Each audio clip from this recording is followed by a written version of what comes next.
আমাদের নে কাটা লেখা হবে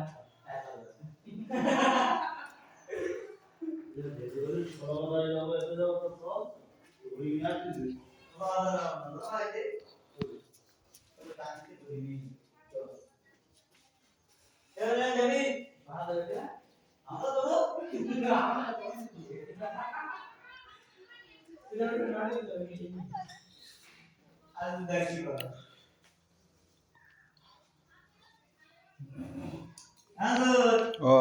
এরা ক্ষমা করে দেয় ভাই কি বলতি চাচা জানে বল তাহলে একটা